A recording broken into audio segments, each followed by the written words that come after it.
Praise the Lord. Good evening. સાદની સલાહ. પ્રભુની સ્તુતિ થાવ. હા, સાધના સમયે ફરીવાર આપણે તેમનું પવિત્ર રૂડું નામ લેવાને ભેગા મળી શક્યા છે. હાલેલુયા. Praise the lord. અને ખરેખર આપણા ઈશ્વર, આપણા પ્રભુ, આપણા પરમેશ્વર, રાજાઓના રાજા અને પ્રભુઓના પ્રભુ, જેમની મોટી દયા અને કૃપા અને કરુણા તમારા અને મારા ઉપર છે, નહીં? અને જેમના લીધે, જેમના થકી અથવા જેમના કારણે ફરીવાર આપણે તેમનું ભજન કરવાના માટે, તેમની સ્તુતિ કરવાના માટે, તેમની આરાધના કરવાના માટે તેમની આગળ નમી શક્યા છે. હાલેલુયા. Praise the lord. એક બહુ જૂની સાક્ષી વહેંચવા માંગુ છું. લગભગ 15-16 વર્ષ પહેલાની વાત છે. આપણું જે વચન છે, આકાશનો ઈશ્વર અમને ફતેહ આપશે. નહેમ્યા 2:20. અને એ સમયમાં ત્યારે હું કોલેજની અંદર વિઝિટિંગ એટલે પ્રવાસી શિક્ષક તરીકે કામ કરતો હતો. અને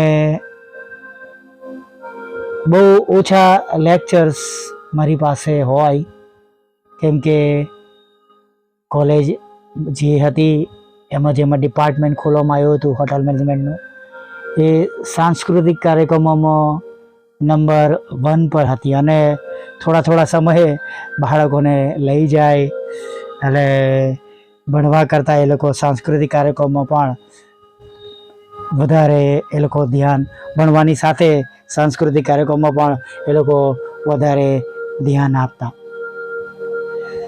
અને એવા સમયમાં હું ત્યાં ડિવોક કરીને એક કોર્સ હતો, બેચલર ઇન વોકેશનલ, HMTમાં, હોટલ મેનેજમેન્ટમાં. અને એ કોર્સ હું ભણાવતો હતો.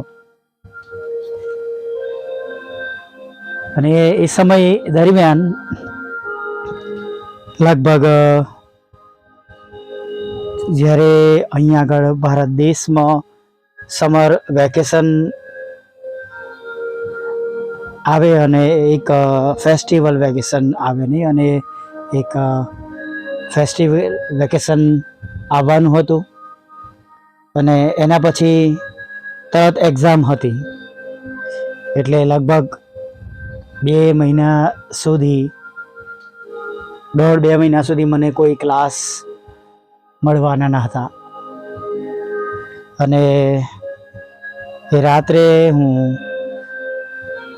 પ્રભુની આગળ પ્રાર્થના કરીને સૂઈ ગયો. મગજ પર બહાર હોય ત્યારે જલ્દી ઊંઘ પણ ના આવે, નહીં? અને વિચારતો હતો કે પ્રભુ, મને જે ખબર છે તમે બધું કરશો, પણ એક માનવીય મગજ મને કન્ટિન્યુઅસ જગાડ્યા કરે છે. 2 મહિના સુધી ઘરને ચલાવવું, પપ્પા રિટાયર્ડ અને દીકરી પોસ્ટ ગ્રેજ્યુએશનમાં, અને ઘણી એવી બાબતો, રોજના ખર્ચા. અને હું એ બધી બાબતો વિચારતો પ્રાર્થના કરતો, પ્રભુના હાથમાં સોંપતો ઊંઘી ગયો. અને સવારમાં વહેલો ઉઠી ગયો. એ સમયમાં હું 4 વાગે નહોતો ઉઠતો. હું લગભગ મોર્નિંગમાં જ રેકોર્ડ કરતો હતો. મોર્નિંગમાં 6 વાગે ઉઠી અને ફ્રેશ થઈને 7 વાગે ઓડિયો રેકોર્ડ કરું મોર્નિંગનો, અને 8 વાગે હું એને મૂકતો હતો પ્રસારણને માટે. આજે બધું એડવાન્સમાં જેમ જેમ પ્રભુએ બુદ્ધિ આપી, જ્ઞાન આપ્યું, દોરવણી આપી, એમ હવે ધીમે ધીમે સુધારા લાવતા બધું કરી રહ્યો છું. અને મારી આંખ ખુલી ગઈ. મને ફોન જોવાની ઈચ્છા થઈ. મેં ફોન લીધો તો મેસેન્જરમાં એક મેસેજ હતો, અને પ્રભુમાં એક બેન હતા, વિદેશમાં હતા, અને તેમણે અંદર એવો મેસેજ કર્યો હતો કે મને લાગ્યું કે તમને સહાયની જરૂર છે. અને એમણે જે રીતે મોકલવાની વ્યવસ્થા હોય બહારથી, એનો એક નંબર મોકલ્યો હતો કે તમે જશો એટલે તમને આટલી ફિગર મળશે તમને. અને હું એ રાત્રે વહેલી સવારમાં ઊભો થયો, પ્રભુનો આભાર માન્યો, એમને થેન્ક યુનો મેસેજ કર્યો, એમને જણાવ્યું પણ ખરું કે હું ખરેખર આ પરિસ્થિતિમાં છું અને મને ખરેખર સહાયની જરૂર હતી, પણ કોને કહેવું એવું કોઈ મારી પાસે હતું નહીં. અને પ્રભુએ અજાયબ રીતે તમને પ્રેરણા આપી. હું બહુ ઓછા લોકોને જણાવું છું, ઘણા પૂછતા પણ હોય છે મદદને માટે, પણ હું હંમેશા ના કહું છું. અને જે મારા પર્સનલ કોન્ટેક્ટમાં છે એમને સામેથી કહું છું કે તમે મને સહાય કરશો તો તમારો પુષ્કળ આભાર. અને એ દિવસો જે ભારે હતા નહીં, અને જેમ એલિયાને માટે 3.5 વર્ષને માટે પ્રભુએ બધી વ્યવસ્થા કરી, એમ મારે 2 મહિના માટે, અને મને યાદ છે ત્યાં સુધી 3જો પણ મહિનો મારો, જ્યાં સુધી મને મારો ક્લાસીસના મને જે મળ્યા નહીં મને એના નાણાં, ત્યાં સુધી એ મારા નાણાં ચાલ્યા. અને ખરેખર આપણા ઈશ્વર બહુ મહાન છે. આકાશનો ઈશ્વર અમને ફતેહ આપશે. અને જેઓ તેમના પર ભરોસો કરે છે, વિશ્વાસ કરે છે, તેમના માટે તો તે તેમની સંપત્તિ છે નહીં. અને પ્રભુ બધાના વિશે જાણે છે. હું ઘણીવાર આવી સાક્ષીઓ એટલા માટે પણ મૂકું છું કે કદાચ તમે એવી પરિસ્થિતિમાંથી, એવા સમયમાંથી પસાર થતા હોવ તો પ્રભુ છે એ હંમેશા યાદ રાખજો. માણસો દરેક સમયે કદાચ આપણે માટે આશીર્વાદરૂપ ન થાય, સફળ ન થઈ શકે, પણ પ્રભુ જે સર્વની ચિંતા રાખે છે નહીં, તેઓ કહે છે ખેતરના પક્ષીઓને જુઓ કે જેઓ કાપતા નથી અને વખારોમાં ભરતા પણ નથી, તો પણ દેવ તેમને રોજે રોજ ખોરાક આપે છે. કે જે ખેતરના ઘાસને જેવો જે સવારમાં ખીલે છે, સાંજે સુકાઈ જાય છે, તો પણ કે છે એમને સારું પહેરાવે, છોડાવે, સરસ એમનો દેખાવ હોય છે. મિત્રો, ખરેખર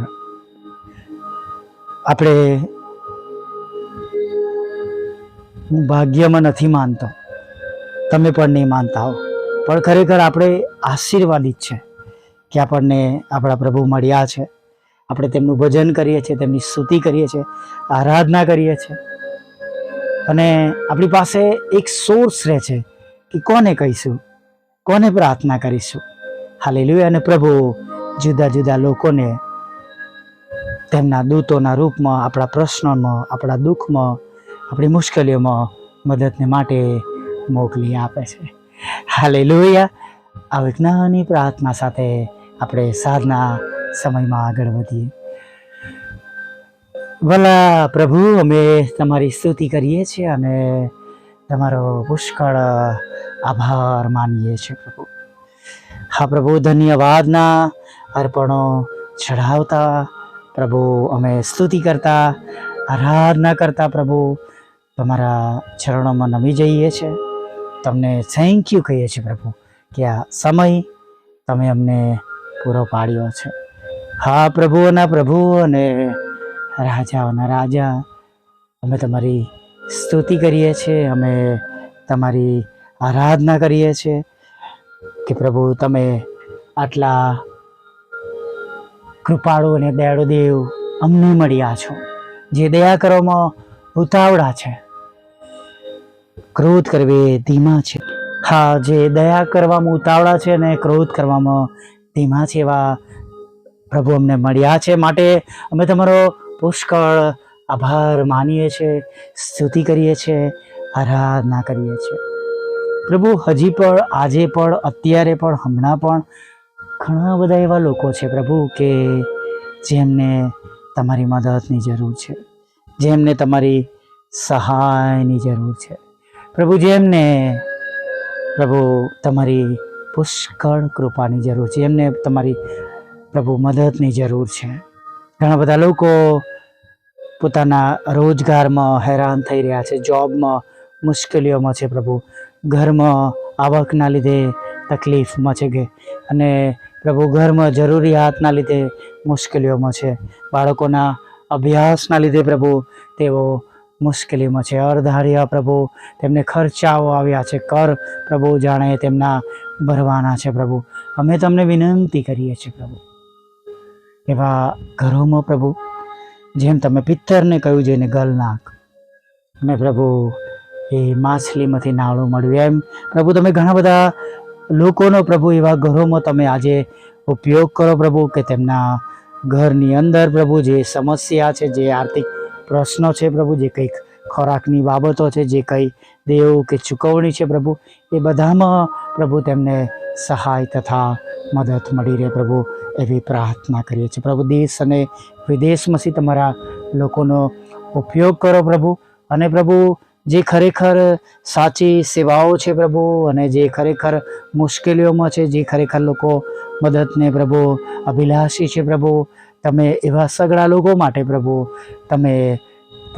તમે કોઈ પણ પ્રકારની રૂકાવટ વગર તમે તેમને સહાય અને મદદ પહોંચાડજો, એવી અમે પ્રાર્થના કરીએ છીએ પ્રભુ. હા પરમેશ્વર પિતા, જ્યારે પ્રભુ અમે તમારું નામ લઈ રહ્યા છે, ભજન કરી રહ્યા છે, તમારા લોકોને પ્રભુ હિંમત મળે, બળ મળે, તેના માટે જ્યારે અમે સેવાઓ કરી રહ્યા છીએ પ્રભુ, ત્યારે પ્રભુ દરેક ઘૂંટણ અમે દરેક જીભ કરે, દરેક જીભ કબૂલ કરે તમે દેવના દીકરા છો પ્રભુને, જેમ સ્વર્ગમાં તેમ પૃથ્વી પર તમારી ઈચ્છા પૂરી થાય, તમારું રાજ્ય વહેલું આવે, અને જેઓ તમને ઓળખતા નથી પ્રભુ તેઓને તમારી ઓળખાણ મળે પ્રભુ, એવું તમે થવા દેજો પ્રભુ. હજારો લાખો લોકો પ્રભુ જુદા જુદા ઘરોમાં, જુદી જગ્યામાં બીમાર છે પ્રભુ, અને પ્રભુ તેમના શરીરની અંદર પ્રભુ બીમારીઓએ ઘર કરી લીધું છે પ્રભુ, હોસ્પિટલમાં છે, આઈસીયુમાં છે પ્રભુ, યાદદાસ્તના પ્રોબ્લેમ છે પ્રભુ, હૃદય રોગનો હુમલો થયો છે પ્રભુ પિતા, પ્રભુ હાથ પગમાં પ્રભુ સખત દુખાવો છે પ્રભુ, પોતાનું કામ કરી શકાતું નથી પ્રભુ, હવે પ્રભુ સીવી શકાતું નથી, આંખેથી દેખાતું નથી પ્રભુ, જાતે મહેનત કરવી પ્રભુ તેમને માટે મુશ્કેલીઓ જેવું થયું છે પ્રભુ પિતા, તેઓ ચાલી શકતા નથી પ્રભુ પિતા, વજન ઉંચકી શકતા નથી પ્રભુ, તેમની આંગળીઓ પ્રભુ બરાબર કામ કરતી નથી પરમેશ્વર પિતા, ચાલી શકતા નથી, સારી તંદુરસ્તી નથી પ્રભુ, રોજ પ્રભુ જોબ પર જઈ શકાતું નથી, એવી ના તંદુરસ્તી છે પ્રભુ. ત્યારે પ્રભુ પ્રાર્થના કરીએ છીએ પ્રભુ, એવા સર્વ લોકો પર તમારી મોટી દયા અને કૃપા કરો, તેમને સારી જોબ આપો પ્રભુ, સારી વ્યવસ્થા આપો પ્રભુ પિતા, સારો બિઝનેસ આપો પ્રભુ પિતા, ઘરમાં લગ્નનો આશીર્વાદ આપો પ્રભુ પિતા, બાળક ધનનો પ્રભુ તમે આશીર્વાદ આપો, એક સ્ત્રોત આપો પ્રભુ, તેઓ તમારામાં પણ આગળ વધે અને પ્રભુ તેમનું ઘરનું ભરણ પોષણ પર તેઓ કરી શકે પ્રભુ, એવી વ્યવસ્થા પ્રભુ તમે પૂરી પાડજો. સર્વ લડાઈ ઝઘડા, કોર્ટ કેસ, એફઆઈઆર, ખોટા તોમતો પ્રભુ તમે દૂર કરજો, તમારા લોકોના ઘરોમાં તમારો પ્રેમ, આનંદ અને શાંતિ રાજ કરે પ્રભુ. જેમને વિદેશ જવું છે પ્રભુ, તેમના માર્ગોને તમે ખુલ્લા કરજો પ્રભુ પિતા, અને ખાસ કરીને પરમેશ્વર પિતા તેમને જુદી જુદી પરીક્ષામાં પાસ કરજો, આઈએલટીએસના બેન્ડ આપજો, વિઝા ઇન્ટરવ્યૂના પ્રશ્નો પ્રભુ તમે દૂર કરી દેજો પ્રભુ. તમે એમને સમજણ આપજો, બુદ્ધિ આપજો, નાણાં બતાવવાના માટે પણ નાણાં પ્રભુ તમે પૂરા પાડજો પ્રભુ. જે પરીક્ષાઓ પ્રભુ પિતા તેમને જોબની અંદર પ્રભુ ગ્રેજ્યુએશન માટે કે પ્રમોશન માટે પ્રભુ એમાં પાસ થવું જરૂરી છે પ્રભુ. તમે તેમને પાસ કરજો પ્રભુ પિતા. ખાસ પ્રભુ અમારા 10મા અને 12માના બાળકો માટે પ્રભુ અમે તમારી આગળ નમી જઈએ છીએ. કૃપા કરીને, દયા કરીને પ્રભુ તમે એવા લોકોને પ્રભુ તમે ખાસ પરમેશ્વર પિતા સહાય અને મદદ કરજો. એ પરીક્ષાઓ પાસ કરી શકે તમારા બાળકો જ્યાં કંઈથી પ્રભુ તેઓ પરીક્ષા આપતા હોય પ્રભુ પિતા. અને પ્રભુ એવા લોકો જે તેમને મદદ કરતા હોય પ્રભુ, શિક્ષણ આપવામાં પ્રભુ, નાણાં ભરવામાં અથવા પ્રભુ આવા લઈ જવામાં પ્રભુ પિતા, એવા લોકોને પણ પ્રભુ તમે સંભાળજો અને બચાવજો પ્રભુ પિતા. અને પરમેશ્વર પિતા અત્યારે જ્યારે તમારે આગળ નમ્યા છે પ્રભુ, ત્યારે જે મકાન વેચવાના છે મકાન વેચાય, જે પ્લોટ વેચે છે પ્લોટ વેચાય. અને પરમેશ્વર પિતા વિધુરો, વિધવા બહેનો, અનાથો, મનબુદ્ધિના લોકો, માનસિક રોગી અને વિકલાંગોની પણ પ્રભુ તમે સાથે રહેજો પ્રભુ. એવી અમે પ્રાર્થના કરી છે. અમારી મિનિસ્ટ્રીને પણ પ્રભુ તમે આશીર્વાદિત કરજો. એક સ્ત્રોત પ્રભુ અમારા માટે તમે પૂરું પાડજો પ્રભુ પિતા. જે ગુમાવ્યું છે પાછું આપજો પ્રભુ. તમારા સતાવનારાથી પ્રભુ અમને બચાવજો, અમારું રક્ષણ કરજો પ્રભુ. અને પ્રભુ જે દરવાજા બંધ થયેલા છે પ્રભુ એને પ્રભુ તમે ખુલ્લા કરજો. નવા નવા સ્ત્રોત આપજો. સુવાર્તા માટેના નવા રસ્તાઓ તમે ખુલ્લા કરજો. અને પ્રભુ દરેક ઓડિયો વિડીયો પ્રભુ અને દરેક મીડિયાની થતી સેવાઓ પ્રભુ આશીર્વાદિત થાય, રૂકાવટો દૂર થાય અને પ્રભુ તો ઘણા આત્માઓ તમારા નામે જીતી શકીએ એવું થવા દેજો. જેઓ અમારી જે મિનિસ્ટ્રી ચલાવે છે તેઓની પણ મિનિસ્ટ્રીને તમે આશીર્વાદિત કરજો. નાના મોટા પાપ ગુનાઓ માફ કરજો. રાત્રિમાં મીઠી નિંદ્રા આપજો અને સવારમાં ફરીવાર તમારું ભજન કન્ટિન્યુ લેજો માગતા પ્રભુ ઈસુમાં આટલું સાંભળો. દેવ બાપ માન્ય કરજો. આમીન, આમીન, આમીન.